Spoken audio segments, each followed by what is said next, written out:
Sumunod si Roland kina Agatha at sa Tikira Witch, dumating sila sa yungib na nasa ilalim ng lupa. Naroon ang ilang pamilyar na mukha. Kasama na si Phyllis, lahat sila ay nakapunta na sa mundo ng panaginip ng ilang beses, at napakabait nila. Binati nila si Roland, at saka sila ginabayan papasok ng mas malalim sa yungib. Narinig ni Althea na balak ni Roland na panatilihin ang mga nilalang na parang insekto sa ilalim ng lupa at balak pa nga niyang subukang paamuhin ang mga ito. Bagamat kinilala niya ang katapangan ni Roland, binigyan din niya ito ng babala tungkol sa mga panganib. Binanggit niya kung paano maaaring humantong sa kapahamakan ng kanyang pagkamausisa, lalo na't mga labi ito ng kanilang mga kaaway sa malalim na dagat na napakakaunting impormasyon pa lamang ang alam nila tungkol dito.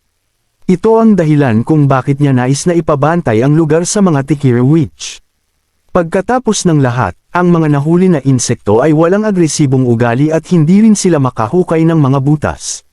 Maaari silang mailagay sa isang selyadong silid lamang. Bukod pa rito, ayon sa mga obserbasyon ni Agatha, kulang ang mga nilalang na ito sa kamalayan sa sarili, at gumagalaw lamang batay sa likas na ugali ng halimaw tulad ng pagkain at pagpaparami. Maliit lamang ang posibilidad na makatakas ang malaking halimaw. Mas lalong maliit ang pagkakataon na makarating pa nga sila sa lungsod ng Neverwinter. Ang ginagawa ni Roland ay nagpapaalala sa kanya sa mga mananaliksik ng dating Witch Federation, na tinawag ni Althea na mga baliw. Nang marinig ito, nagpout si Agatha, gayunpaman, hindi siya nakipagtalo. Mabilis na hinayla ni Pasha si Althea sa likod, sinasabi sa kanya na malulungkot si Celine, na isang mananaliksik din, sa mga komento na iyon. Madali niyang ipinaliwanag sa kanilang dalawa na nag-aalala lamang si Althea tungkol sa mga potensyal na panganib na maaaring dulot ng mga nilalang, at hinimok silang huwag itong personalin. Batid ni Roland ang mga alalahanin na ito, ngunit mula sa mga ulat na nabasa niya, napakahalaga nito para sa kanya upang iwanan ang proyektong ito. Hindi siya nagalit at binago ang paksa, sinabi niyang nais niyang makita mismo ang mga nilalang. Lumakad sila sa mahabang yungib at pababa sa isang makitid na koridor. Ipinakilala ni Pasha ang bagong silid na pangkultibasyon na binuksan ni Fran, kung saan marami sa mga nilalang ang buhay pa rin. Sa yungib, kung saan tumutubo ang mga kabute na dinala mula sa mga guho.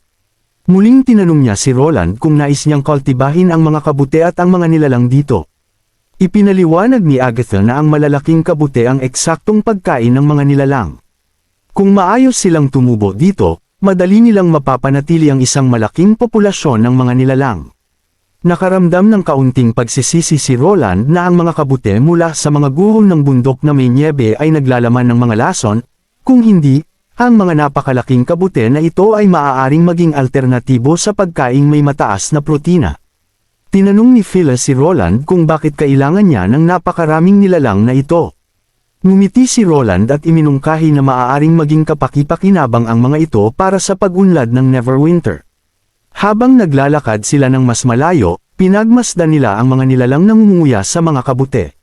Bigla, matapos tumanggo si Roland sa kanya, gumamit si Agatha ng kanyang kapangyarihan upang gumawa ng dalawang matulis na yelo, itinulos ang isa sa mga nilalang sa isang kabute.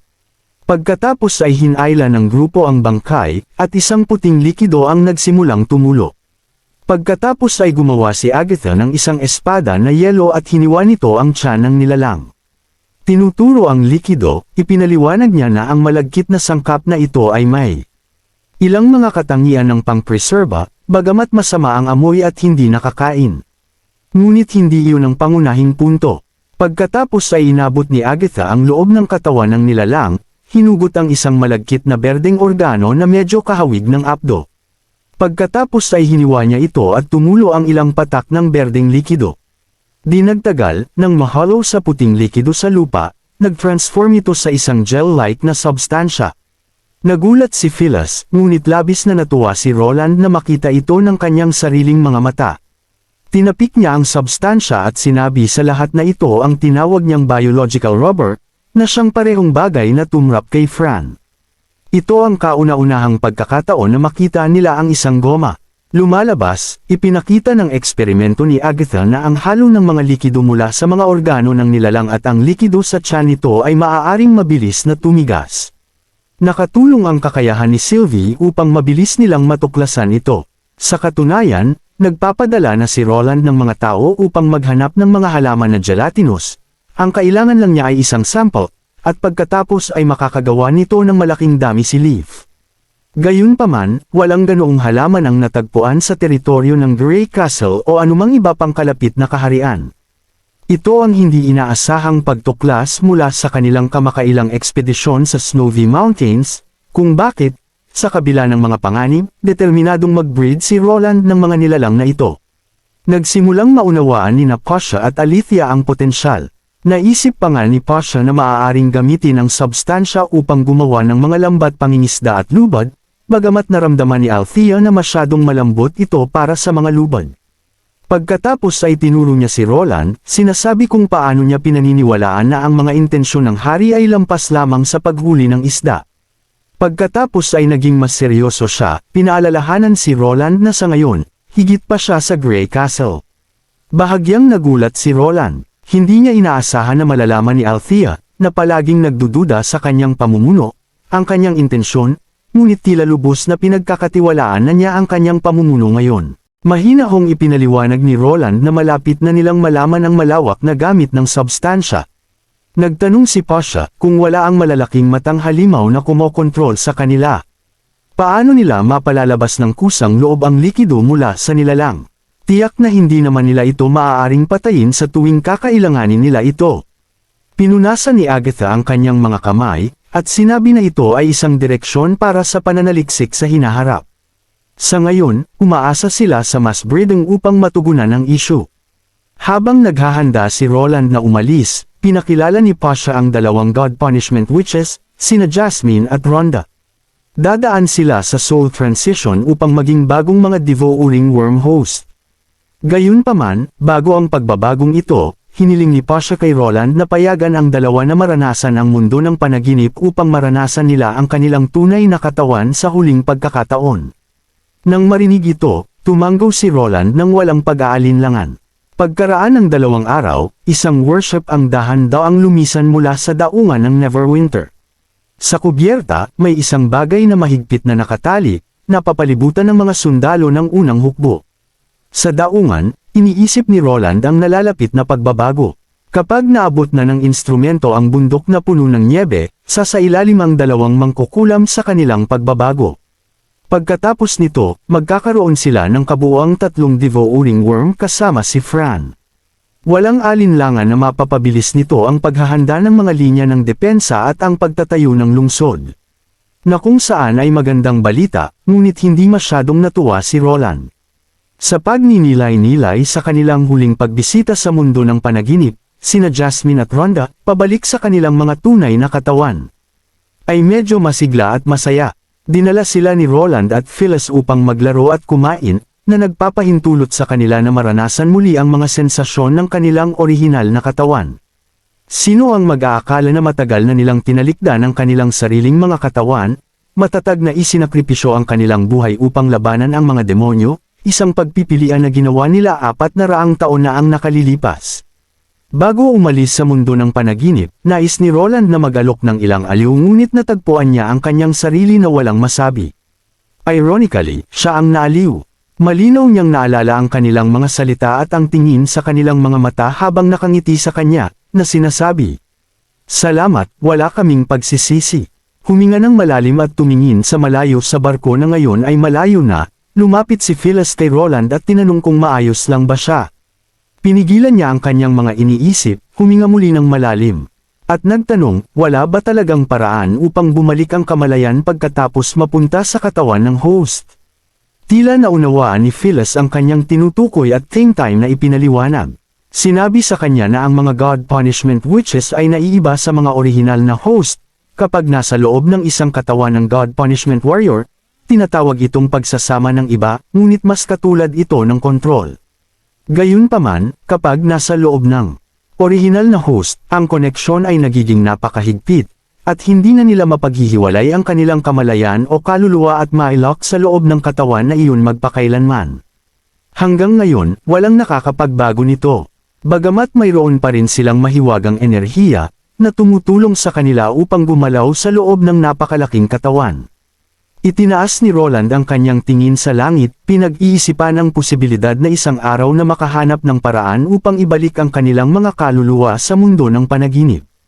Tumingin sa kanya si Phyllis at, pagkaraan ng isang sandali, ngumiti habang umaasang hindi magtatagal ang araw na iyon. Ilang araw na si Lorca sa barko, at ito ang unang pagkakataon na nakita niya ang isang kagubatan na natatakpan ng makapal na nyebe. Lahat ng bagay dito ay napaka-espesyal para sa kanya.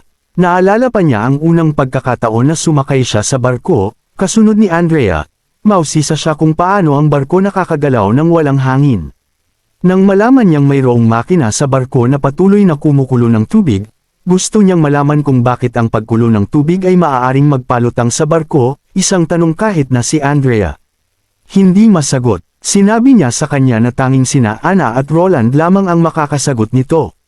Ito ang ikalawang pagkakataon na narinig ni Lorca na may bumanggit kay Ana. Naalala niyang sinabi sa kanya ni Ash na si Ana ay kabilang sa nangungunang 3 pinakamalakas na mangkukulam sa Neverwinter. Gayunpaman, naramdaman ni Andrea na ang mga ranggo ng mga mangkukulam ng kakayahan ay hindi nauugnay. Nagsalita siya, ngunit ang diwa ay si Ana ang pinagmumula ng lahat ng kapangyarihan sa Neverwinter. Nakinig ng mabuti si Lorca, at pagkatapos ay nagbahagi si Andrea ng isang lihim tungkol sa kung paano minsan natalo si Ash ng isang ordinaryong tao. Ang sandata na ginamit niya para talunin si Ash ay ginawa ni Ana.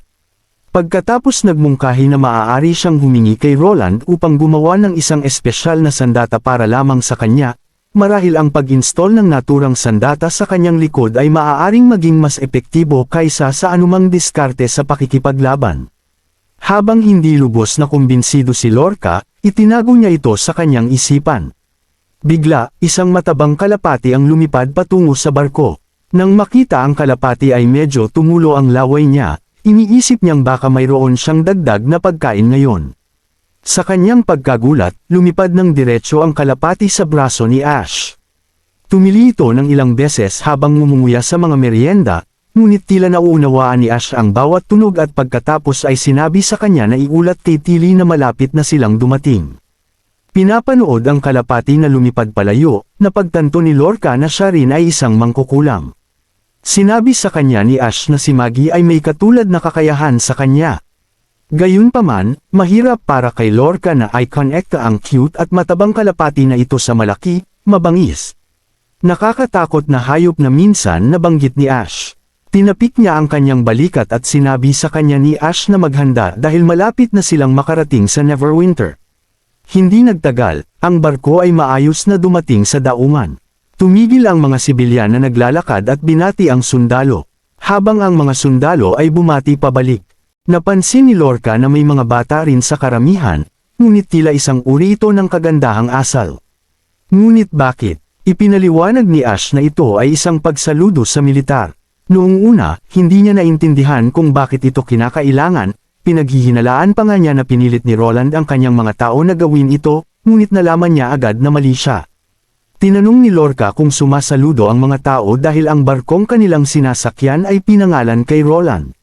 Gayunpaman, nilinaw ni Ash na sa tuwing may dumadating na barko mula sa unang hukbo, laging sumasaludo ang mga mamamayan dahil kumakatawan ito sa ligtas na pagbabalik ng mga miyembro ng pamilya na sumama sa mga ekspedisyon. Nag-isip ng sandali si Lorca ngunit hindi niya lubos na maisip na lahat ng sumasaludo sa mga sundalo ay miyembro ng pamilya. Lumapit si Andrea at ipinaliwanag na lahat ng miyembro ng unang hukbo ay mula sa Neverwinter. Ibig sabihin karamihan sa mga residente ay may mga miyembro ng pamilya sa hukbo. At maaari rin silang maging kapitbahay o malalapit na kaibigan. Para sa kanila, ang paglilingkod sa unang hukbo ay isang bagay na karangalan, at ipinagdiriwang ng lahat ang ligtas na pagbabalik ng mga sundalo na parang mga miyembro ng kanilang sariling pamilya. Tumaas ang interes ni Lorca habang papalapit siya sa kastilyo. Sa kabila ng kadakilaan ng kastilyo, nakaramdam siya ng kaunting presyon. Di nagtagal, may isang gwardya ang lumapit sa kanya. Ipinaalam sa kanya na pumayag ang hari na makita siya. Sa ilang kadahilanan, hindi inaasahang kinabahan si Lorca. Sinundan niya ang isang landas paakyat sa hagdan at pagkatapos ay pumasok sa opisina ni Roland. Doon, binati siya ng isang binata, gwapo, mahaba ang buhok na hindi nagsusuot ng anumang alahas at may hawak na panulat sa kamay. Ito ba ang hari? Oh, marahil dapat niya itong tawaging maalamat na dakilang pinuno.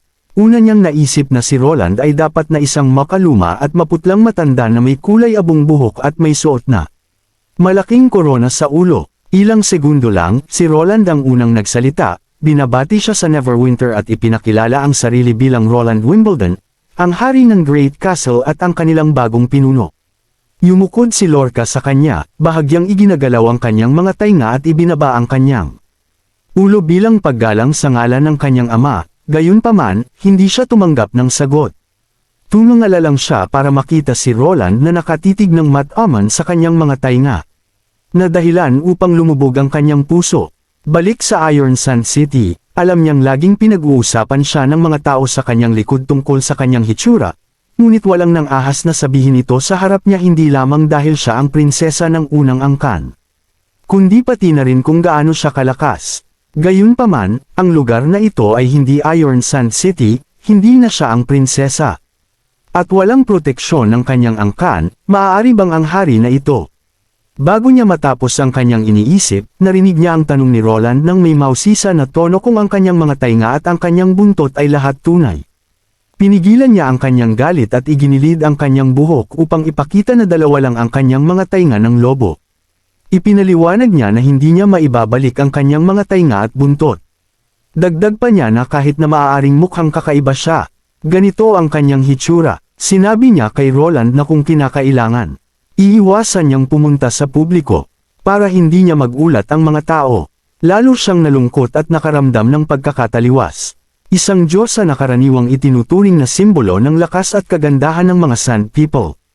Gayunpaman siya ay isang outlier. Gayunpaman, hindi sigurado si Roland kung bakit niya sinasabi ang lahat. Nang ito, hindi lubos na nauunawaan kung bakit niya itinuturing ang kanyang sarili na kakaiba. Tumigil si Lorca, nagulat sa mga salita ni Roland. Tumawa siya, sinasabi na ang kanyang mga tampok ay hindi mga depekto ngunit mga natatanging katangian lamang ng kanyang katawan. Kumento pa nga niya na napakaganda niya sa kanyang mga tainga at nagpahayag ng pagnanais na hawakan ang mga ito. Ngunit agad siyang nakarinig ng isang tinig na siya lamang ang makakarinig na nagsasabi sa kanya na huwag masyadong mag-isip. Ito ay walang iba kundi si Nightingale na nagtatago sa hamog, upang tandaan ang kanyang mga salita. Nagpamula ito kay Lorca, malinaw na, ito ang unang pagkakataon na narinig niya na tinawag ang kanyang mga tainga na maganda. Paano maaaring tawaging maganda ang isang kalahating lobo, kalahating tao? Nagtaka siya kung sinasabi lang ito ni Roland para mapagaan ang kanyang loob. Tiniyak sa kanya ni Roland na hindi niya ipapatupad sa kanya ang anumang mga paghihigpit o nais niyang itago ang kanyang sarili. Naniniwala siya na sa paglipas ng panahon, matatanggap siya ng lahat. Iminungkahi pa nga niya na gumawa si Soraya ng isang comics at gumawa ng isang dula tungkol sa kanya upang mas mabilis na makilala siya ng mga tao. Hindi naintindihan ni Lorca ang mga salita, ngunit mula sa kanyang tono, tila mahilig siya dito. Habang lumipat ang usapan sa layunin ng kanyang pagbisita, ipinaliwanag ni Lorca na dumating siya upang labanan ang mga demonyo at patalasin ang kanyang mga kasanayan sa pakikipaglaban. Alam niyang may isang mangkukulam sa Neverwinter na maaaring magpagaling ng anumang pinsala. Handa siyang harapin ang anumang makapangyarihang kaaway at magbayad ng anumang kinakailangang gastos sa pagpapagaling mismo. Ngunit bago iyon, iminumungkahi ni Roland na sumali siya sa unyon ng mga mangkukulam, ngunit mas gusto ni Lorca na magsolo, gusto niyang tretuhin tulad ng isang mercenary. Gayunpaman, hindi niya sinasabi ang totoo, hindi niya basta-basta masabi ang kanyang katapatan ng napakabilis, sa isang taong kakakilala niya lang, lalo na't siya ay isang mangkukulam. Hindi siya sigurado kung tutuparin ng hari ang mga pangakong ginawa niya sa Sand People. Kung hindi, malamang na maging kaaway niya si Roland. Kaya kailangan niyang maghintay at makita. Medyo nabigo si Roland, gayunpaman, dahil doon, hindi niya matatanggap ang kanyang kahilingan bilang isang independenteng mercenary. Nang marinig ito, nagulat si Lorca. Walang dapat tumanggi sa isang makapangyarihang mercenary, lalo na't inaalok niya ang sarili ng libre. Naging seryoso si Roland at ipinaliwanag na nakikipagdigma sila sa isang malaking banta ng demonyong hindi maliliit na sagupaan sa pagitan ng mga angkan. Nararamdaman ni Lorca na minamaliit siya, nagtataka kung sinusubukan ng hari na sabihin na ang mga laban ng kanyang mga tao ay laro ng bata. Malapit na siyang tumugon ng tanungin ni Roland kung nakaharap na ba niya si Ash. Tumango si Lorca habang binabanggit kung gaano kalakas si Ash. Sinabi ni Roland sa kanya na si Ash ay isang pambihirang mangkukulam, at higit pa rito, mayroon pang mas malalakas na mangkukulam na tinatawag na Transcendent Witches. Ang mga makapangyarihang Transcendent Witches na ito ay nakabasag na ng lahat ng pisikal na limitasyon. Nabigla si Lorca, totoo ba na mayroon pang mas malalakas na mangkukulam kaysa kay Ash? Ang sunod na sinabi ni Roland ay nagparamdam sa kanya ng kilabot. Mayroong 3 napakamakapangyarihang Transcendent Witches, 12-dosenang pambihirang mangkukulam, at libo-libong combat witches at sa kabila ng lahat ng iyon, nabigo pa rin sila laban sa mga demonyo. Umaasa siyang maiintindihan niya kung bakit siya tumanggi. Gaano man kalakas ang isang tao, mayroon lamang hangganan ang kanilang magagawa.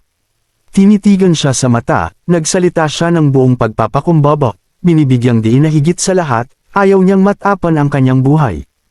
Ilang sandali lamang ang lumipas, nakatayo na siya ng naguguluhan sa mga maingay na kalye matapos umalis sa kastilyo. Pinanood ni Lorca ang mga taong nagmamadaling dumaan, ang kanyang karanasan ay ibang-iba sa inaasahan niya. Inaasahan niyang makaharap ang hari, pagkatapos ay madidiskrimina at marahil ay mamarginalisa. Ngunit matapos niyang sabihin ang kanyang mga intensyon at ayalay ang sarili bilang isang malayang mersenaryo, ang hari ay sasang-ayon, dahil sa huli, sino ang tatanggi sa isang makapangyarihan at malayang mersenaryo?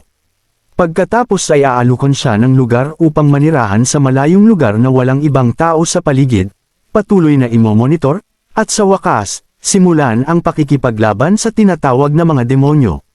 Ngunit, malinaw na, wala sa mga ito ang nangyari. Sa kauna-unahang pagkakataon, pinuri ng isang tao ang kanyang mga tainga dahil sa kagandahan nito. Dahil sa pamumula ng kanyang mga pisngi sa pag-iisip, naisip niya talaga kung maganda ang kanyang mga tainga ng lobo. Iniling ang ulo upang maalis ang pagkagulat, huminga ng malalim si Lorca. Bagamat tinanggihan siyang lumaban sa mga demonyo, malaya siyang maglakad-lakad sa lungsod at maaari niyang sulitin ang kanyang oras at unti-unting makilala ang ibang mga mangkukulam. Pagkatapos ng lahat, binanggit ng hari na maaari siyang sumali sa unyon ng mga mangkukulam anumang oras kung magbago ang isip niya. Gayunpaman, kung ang mga demonyo ay tunay na kasing lakas ng sinabi ni Roland, bakit niya itatayo ang capital city dito? Hinuyam ni Lorca ang kanyang kamao. Kumbinsido na hindi maaaring kasing lakas ng mga alingaw ang mga demonyo, at marahil ang babala ni Roland na wag sayangin ang kanyang buhay higit na tungkol sa pananakot kaysa sa tunay na pag-aalala. Marami siyang dalang ginto, at maaari siyang manatili dito ng matagal. Sa pag-iisip nito, lalo siyang nagkaroon ng tiwala sa sarili. Kahit na walang suporta mula kay Roland, makakahanap pa rin siya ng paraan upang labanan ang mga demonyo. Bigla niyang napansin ang isang karatula na nag-aanunsyo, Chaos Drinks, kalahati ng presyo sa una. Ang pangalan ay mukhang nakakaintriga, at sa kabila ng kakaibhan. Ang hitsura ng tindahan ay sapat na upang mapuko ang kanyang pagkamausisa upang subukan ito. Samantala, habang ngumunguya si Nightingale ng tuyo na isda, nakaupo sa mesa, sinabi niya kay Roland na hindi si Lorca ganap na tapat sa kanya, lalo na ang dahilan na ginamit niya noong tumanggi na sumali sa unyon ng mga mangkukulam. Iminungkahi niya na dapat magsagawa muli ng panayam si Wendy kay Lorca. Gayunpaman, tinanggihan ni Roland ang ideya, na nagbibigay katwiran na ang naturang panayam ay bahagi ng pamamaraan para sa pag-a-apply upang sumali sa unyon. Ngunit tumanggi na si Lorca. Bukod dito, ang pangunahing layunin ni Lorca sa pakikipag-usap sa unyon ng mga mangkukulam ay upang matiyak na ang pagpunta rito ay upang labanan ang mga demonyo na hindi niya ikinakaila. Hindi pipilitin ng unyon ng mga mangkukulam ang sinuman na sumali, lalo na't ito ang una niyang pagbisita, ang pagiging mapag-alinlangan sa kanyang bahagi ay inaasahan. Gayunpaman, hindi kailanman binigkas ni Roland ang kanyang tunay na pagsisisi. Natagpuan niya ang kanyang sarili na partikular na nabighani sa malambot at kumikislap na mga tainga ni Lorca, at ang kanyang hindi sinasadyang pag-indayog ng kanyang buntot. Nais niyang haplusan siya sa ulo ng husto. At ang talagang gusto niyang malaman ay kung ang dulo ng buntot ay talagang sensitibo. Gayunpaman, kailangan niyang pigilan ang sarili sa pagmumuni-muni pa. Ipinagkanulo ng kanyang ekspresyon ang ilan sa kanyang mga iniisip, na napansin ni Nightingale. Bigla na lang may kumatok sa pinto. Si Berev ito, na nagpapalam kay Roland na nais ng mga kinatawan mula sa United Merchants Association na magkaroon ng pulong.